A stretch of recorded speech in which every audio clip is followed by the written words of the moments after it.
नमस्कार प्रिय विद्यार्थियों, नवभारती स्टडी सर्किल में आप सभी का एक बार फिर से स्वागत है, अभिनंदन है।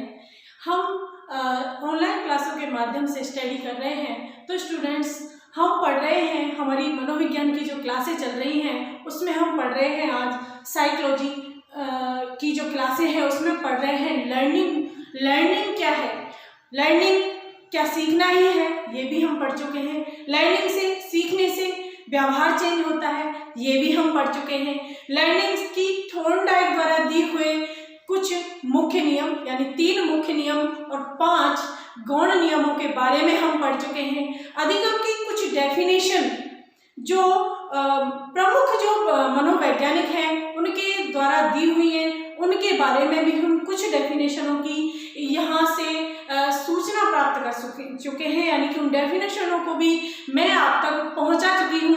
तो आज की जो क्लास है उसमें हम क्या पढ़ने वाले हैं स्टूडेंट्स? आज की क्लास में हम पढ़ने वाले हैं अधिगम की प्रकृति। अधिगम की प्रकृति कैसी होती है, नेचर ऑफ लर्निंग। अधिगम की जो प्रकृति है वो किस तरीके की होती है, कितने प्रकार से अधिगम की जो प्रकृति, अच्छा अधिगम की जो प्रकृति है वही अधिगम के की विशेषताएं भी बताई गई हैं। तो अधिगम जो है, अधिगम का क्षेत्र बहुत ही व्यापक है, ऐसा माना गया है। अधिगम की प्रकृति में सबसे पहली जो मेन प्रकृति अधिगम की होती है वो है आपकी कि अधिगम है वो जीवन पर्यंत चलने वाली प्रक्रिया है। अधिगम जो है, अधिगम जीवन पर्यंत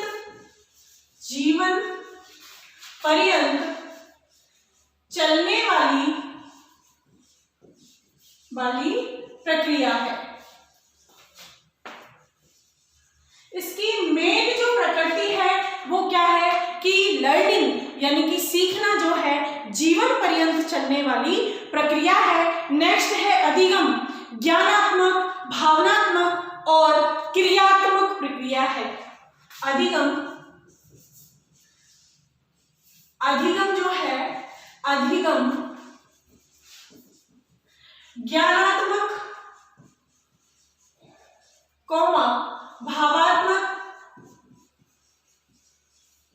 भावात्मक और क्रियात्मक प्रक्रिया है। और क्रियात्मक क्या है? प्रक्रिया है। नेक्स्ट अधिगम क्या है? अधिगम एक परिवर्तन है। अधिगम एक परिवर्तन है, व्यवहार में प्रगतिशील जो परिवर्तन है वो क्या है? अधिगम एक परिवर्तन है। अधिगम एक क्या है? परिवर्तन। अधिगम एक परिवर्तन है। अधिगम एक सार्वभौमिक प्रक्रिया है। अधिगम कैसी प्रक्रिया है स्टूडेंट्स? अधिगम सार्वभौमिक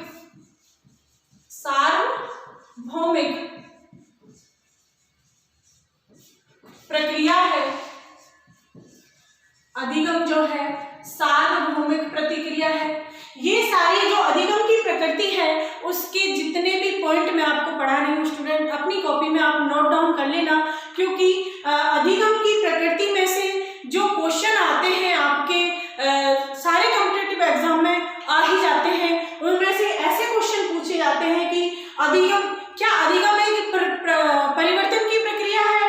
तो तथ्यात्मक प्रश्न जिनको हम बोलते हैं, इस तरीके के क्वेश्चन अधिगम की प्रकृति में से आते हैं। 1 से 2 क्वेश्चन आता ही आता है प्रत्येक कॉम्पिटिटिव एग्जाम के अंदर, क्योंकि हम कहीं भी देखते हैं कि जिस चीज की नेचर के बारे में, उस चीज की प्रकृति के बारे में जब तक हमें नॉलेज नहीं होगा तब तक हम आगे का ज्ञान अर्जन नहीं कर सकते। तो हमें अधिगम की प्रकृति भी पता होनी चाहिए कि अधिगम किस प्रकृति का है, किस नेचर का है, तो जिससे कि हम जो लर्निंग है उसको आगे की जो सीखने की प्रक्रिया है उसे हम आगे बढ़ाने का प्रयास कर पाएंगे। तो हमने यहाँ अधिगम सार्वभौमिक प्रक्रिया है। और नेक्स्ट जो है हमारा 5वां जो है आपका अधिगम व्यक्ति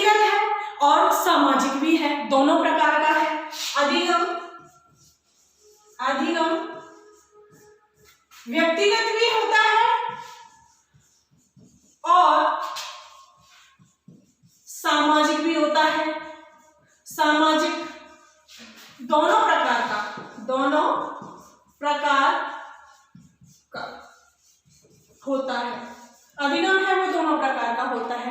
अधिगम जो है व्यक्तिगत तो है और सामाजिक भी है, और अधिगम सकारात्मक भी है और नकारात्मक भी है। अधिगम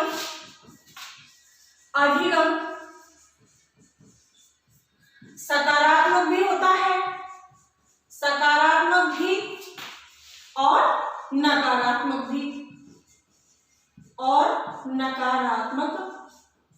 भी होता है। नेक्स्ट जो हमारा है 7वां जो बिंदु है वो होता है सीखना एक उद्देश्यपूर्ण प्रक्रिया है। सीखना एक उद्देश्यपूर्ण क्या है? प्रक्रिया है। सीखना एक उद्देश्यपूर्ण प्रक्रिया है। और नेक्स्ट जो हमारा 8वां है वो क्या है कि अधिगम समायोजन की प्रक्रिया है। अधिगम समायोजन की प्रक्रिया है। समायोजन की क्या है? प्रक्रिया है। अधिगम समायोजन की प्रक्रिया है। अधिगम एक प्रक्रिया है ना कि परिणाम। अधिगम क्या है? अधिगम एक प्रक्रिया है ना कि परिणाम। ठीक है स्टूडेंट्स, 10वां जो हमारा आता है वो है अधिगम जो है अनुभवों का संगठन है। अधिगम अनुभवों का संगठन है।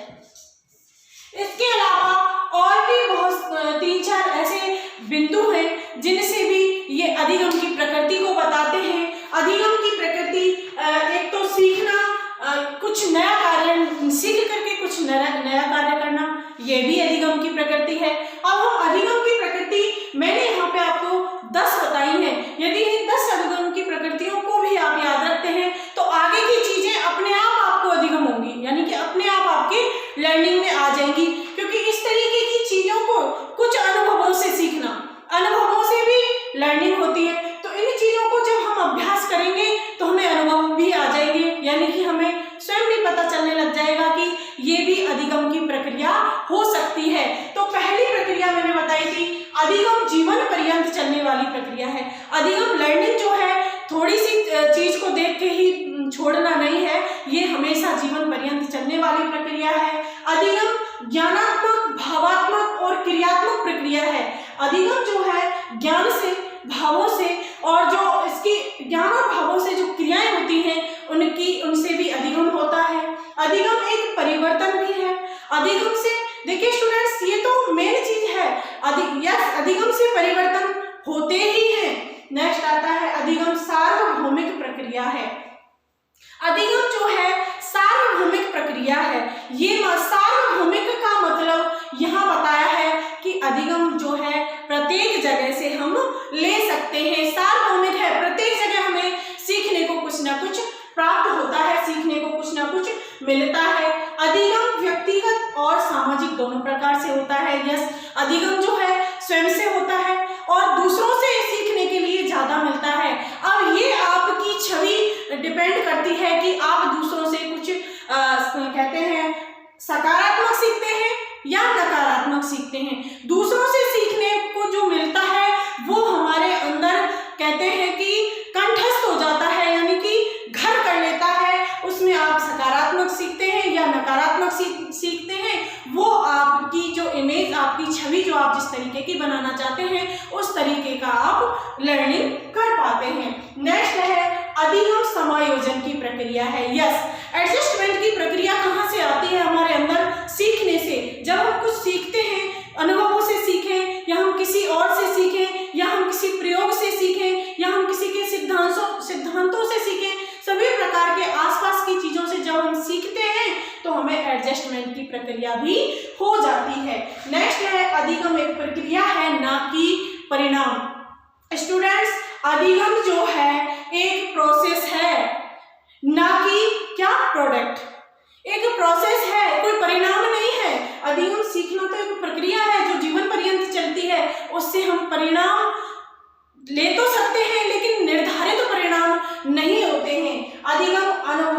संगठन है।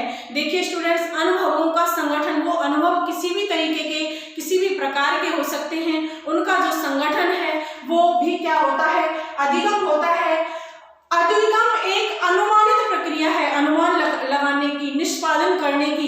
इस तरीके की प्रक्रिया किसके अंदर आती है, अधिगम की प्रकृति के अंदर आती है। Learning of, nature of learning, nature of learning क्या है, अधिगम की प्रकृति कैसी है, इस तरीके की बातें, ये सारी चीजें कि अधिगम की प्रकृति इन तरीकों से होती है। यदि हम इन तरीकों को याद रखते हैं तो कुछ प्रकृति तो हम में से स्वयं की उपज हो जाती है, हमें स्वयं को पता चल जाता है कि अधिगम की ये भी एक प्रकृति हो सकती है। आज के वीडियो में अधिगम की प्रकृतियों के बारे में मैं इतना अध्ययन करते हुए अपनी वीडियो को यहाँ पे विराम देती हूँ, और आगे की वीडियो यदि आप मुझसे पढ़ना चाहते हैं, आगे की लर्निंग आप मुझसे करना चाहते हैं, तो इसी तरीके से मुझे लाइक करें, मेरे वीडियो को लाइक करें, मेरे वीडियो पर इसी तरीके से कमेंट करें, मेरे नव भारती चैनल को सब्सक्राइब करें, बेल आइकन को दबाएं, जिससे कि नए से नए वीडियो के अपडेट, चाहे वो लर्निंग का हो, किसी भी कॉम्पिटिटिव एग्जाम का हो, आप तक पहुंच पाए। इस चीज़ की